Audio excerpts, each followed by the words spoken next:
Hello বন্ধুরা, কেমন আছো তোমরা সবাই? আশা করি অনেক অনেক ভালোই আছো।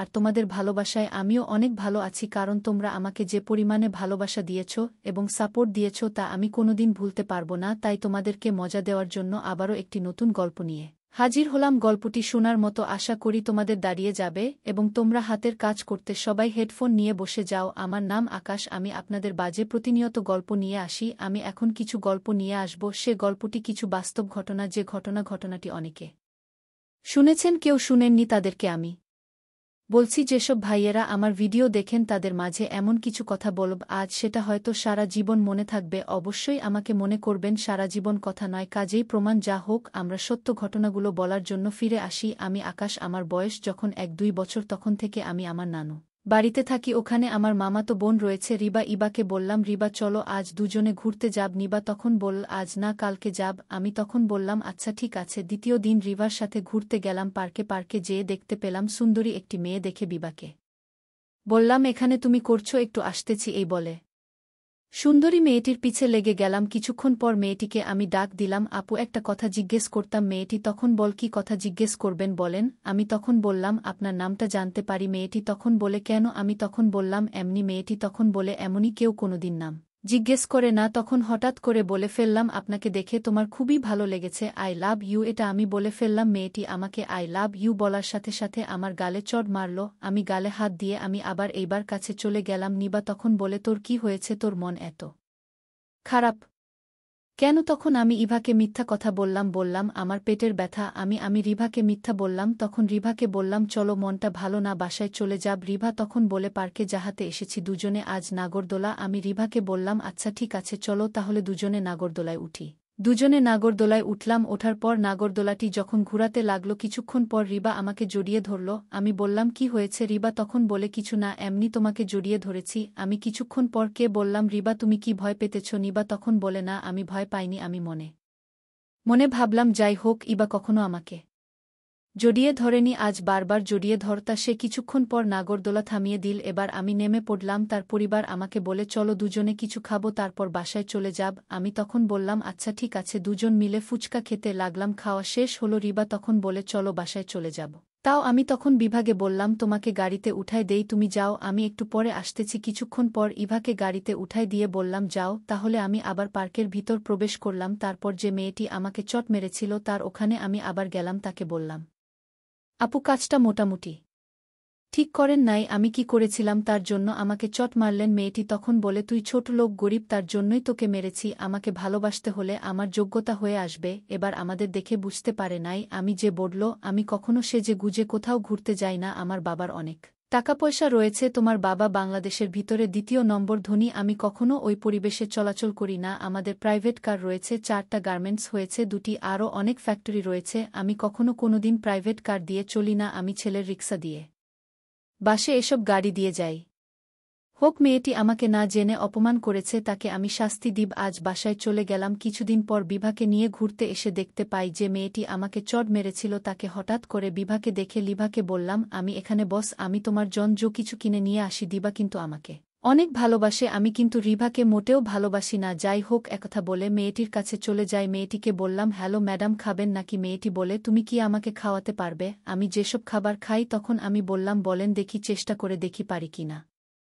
মেয়েটি তখন বলে, তাহলে চলো, আজ বড় এক রেস্টুরেন্টে আমরা দুজনে খাওয়া দাওয়া করব, তুমি তার বিল দিবে। প্রিয় বাচ্চা ঠিক আছেন ধুরা, আমাদের কিন্তু 2টি স্টুডেন্ট। কিছুক্ষণ পর আমি দিদাকে বললাম, আমার একটু কাজ আছে, তুমি এখানে বস, আমি আধা ঘন্টার ভিতরে আসব। দিবা তখন বলে, আচ্ছা ঠিক আছে, তাহলে তাড়াতাড়ি আসবে। আমি মেয়েটি তখন বলে, বাইরে যাই। যাওয়ার পর মেয়েটি বলে, এই দেখেছ আমার প্রাইভেট কার, তুমি পিছের সিটে বসো, তোমাকে দেখে নোংরা মনে হচ্ছে। আমি তখন মেয়েটিকে বললাম, আমি এসব বাড়ি দিয়ে চলাচল করি না, আমি রিক্সায় যাব। মেয়েটি তখন বলে, কিছু হবে না, আসো। আমি তখন বললাম, আমি কখনো প্রাইভেট কারে চলাফেরা করিনি। তখন মেয়েকে বলে হেসে হেসে, তুমি ভয় পাও কেন? কিছু হবে না, ভয় পেজো না। মেয়েটির কথা শুনে মনে মনে হাসতে লাগে। যা হোক বন্ধুরা, মেয়ে এটিকে আমি বললাম, আচ্ছা ম্যাম, আপনি কোনো হোটেলে যাবেন, সেখানে যেয়ে আমি থাকব। মেয়েটি তখন বলে, আমার তো পালিয়ে যাবে না? আমি তখন বললাম, না পালিয়ে যাব না, অবশ্যই আসব, সত্যি বলছি। কিছুক্ষণ পর মেয়েটিকে দেখতে পেলাম আমাদের স্টুডেন্টদের সামনে দাঁড়িয়ে রয়েছে। মেয়েটির সাথে স্টুডেন্টদের সামনে দেখা করলাম। মেয়েটি তখন বলে, তোমার পাশে কত টাকা আছে? এখানে আমাকে খাওয়াতে পারবে? আমি তখন বললাম, হ্যাঁ। ম্যাডাম আমি খাওয়াতে পারব। মেয়েটি তখন বলে আচ্ছা ঠিক আছে, তাহলে ভিতরে চলো। মেয়েটির সাথে আমি ভিতরে প্রবেশ করলাম। তারপর দেখতে গেলাম আমাদের কর্মচারীরা আমাকে ছাটছাট বলতেছে। আমি তাদেরকে ইশারা দিয়ে বললাম আমাকে স্যার বলে ডেকো না। আমার কর্মচারীরা বুঝতে পেরেছে। তখন আমি মেয়েটিকে বললাম হ্যাঁ ম্যাডাম কি খাবেন? মেয়েটি তখন বলে সবচেয়ে বড় খাবার কি আছে উলুবে নিয়ে আসো, সবচেয়ে দামি যেটা আছে ওটা নিয়ে আসো। আমি যখন বললাম ম্যাডাম আমি এসব খেতে পারি না, আমার একটা রুটি কলা হলে হবে। মেয়েটি বলে আচ্ছা ঠিক আছে তুমি তাহলে রুটি কলা খাও। আমি তখন বললাম ম্যাডাম আপনার যত খাবার খেতে চান মন ভরে খেয়ে নিন, বিল আমি ডিপ খেতে লাগলাম। খাওয়া শেষ ম্যাডাম বলে আমার কর্মচারীকে তোমার বিল কত হয়েছে? তখন আমার কর্মচারীরা বলে আপনাদের বিল হয়েছে 1,4005 টাকা। মনে মনে ভাবতেছে প্রেমের কি জ্বালা, এখন বুঝ আমার সাথে প্রেম করবে, আজকের পর থেকে আর কখনো আসবে না আমার সাথে প্রেম করতে। তখন ম্যাডামকে বললাম ম্যাডাম আপনার খাওয়া শেষ? তখন ম্যাডাম বলে হ্যাঁ আমার খাওয়া শেষ। তাহলে চলেন, কেন তুমি বিল দিবে না? আমি তখন বললাম আপনি আমার সাথে আসেন, বিল ওটা আমি দেখবনি। তখন ম্যাডাম আমার সাথে আসতে লাগলো ক্যাশ অ্যাকাউন্ট থেকে। ওখানে ম্যাডাম দাঁড়িয়ে বলল তাহলে 1,4500 টাকা বিলটা দাও। আমি তখন বললাম চলেন ম্যাডাম দিতে হবে না। ম্যাডাম তাকে অবাক হয়ে রইল, না দিলে তো তোমাকে বের হতে দিবে না। আমি তখন বললাম সেটা আমি দেখব। আসেন। কিছুক্ষণ পর ম্যাডাম আমার সাথে বের হয়ে আসলো। ম্যাডাম মনে মনে ভাবতাছে একই কারবার, একই দেখতে পেলাম স্টুডেন্ট, সে 1,400500 টাকা বিল হয়েছে, সে টাকা না দিয়ে কিভাবে চলে আসলো? ম্যাডাম কি কিছুক্ষণ পর বললাম আচ্ছা ঠিক আছে ম্যাডাম আজ তাহলে যান, কাল অমুক যায় দিঘায় দেখা হবে। আমি এসব প্রাইভেট কারে ওঠে না ম্যাডাম, প্রাইভেট কার দিয়ে যাই। আর মনে মনে ভাবে বুঝতে পারলাম না তার কাছ থেকে তারা দিল্লি নোনাকে। হঠাৎ করে আমি বাবাকে বললাম বাবা আজ আমার সাথে 10টি প্রাইভেটও দিবে, বিজ্ঞান সিকিউরিটি কার্ড দিবে। তখন বাবা রাজি হয়ে গেল।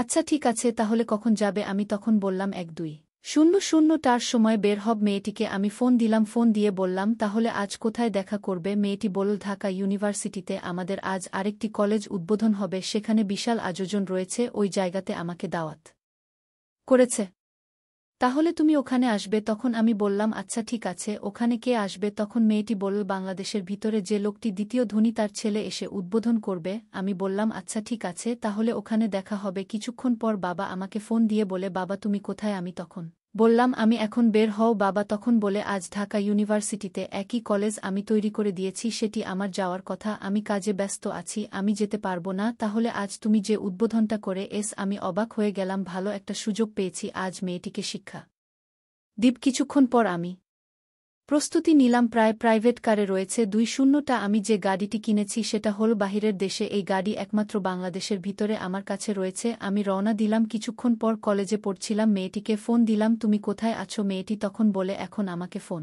দিও না, বাংলাদেশের দ্বিতীয় ধনীর ছেলে আসতেছে, সে উদ্বোধন করবে, আমার তাকে মাইকে ডাকতে হবে। আচ্ছা আমি ঠিক আছে। আমি গাড়ি থেকে নেমে পড়লাম। যখন মঞ্চে প্রবেশ করি তখন মেয়ে কি আমাকে দেখে এখানে তুমি কেন? নমো নমো নমো। মেয়েটিকে বললাম আমি একমাত্র বাংলাদেশের দ্বিতীয় নম্বর ধনীর ছেলে, বুঝতে পেরেছেন ম্যাডাম? মেয়েটি আমাকে দেখে আমার কথা শুনে আমাকে বল মিটিং শেষ হয়ে গেল, আমি চলে গেলাম। মেয়েটি আমাকে ফোন দিয়ে বলে প্লিজ হয়তো আমার ভুল হয়ে গেছে, মাফ করে দাও। তখন আমি বললাম কাউকে কোনোদিন পোশাক দেখে বিচার করবে না, তুমি কি আমার কথা কখনো শোনার চেষ্টা করেছিলা? তোমাকে আমি আজ থেকে ঘৃণা করি। প্রিয় বন্ধুরা আমার সাথে রয়েছে রিবা, আমি বিয়ে করলে লিবা কি করবে? আপনাদের মাঝে দ্বিতীয় পর্বের বাকি অংশ কথা নিয়ে আসব, অপেক্ষা করবেন দ্বিতীয় পর্ব দেখার জন্য। দ্বিতীয় পর্ব কথাটি আরও আকর্ষণ রয়েছে। যে সকল বন্ধুরা আমার ভিডিও দেখেন তাদেরকে বলছি অবশ্যই সাবস্ক্রাইব করবেন, লাইক করবেন, কমেন্ট করবেন। ধন্যবাদ প্রিয় বন্ধুরা। দ্বিতীয় পর ব্যথাগুলো শোনার জন্য অপেক্ষা করবেন। গল্প কিন্তু এখানেই শেষ না, শ্রেষ্ঠ কি আরও আকর্ষণ রয়েছে।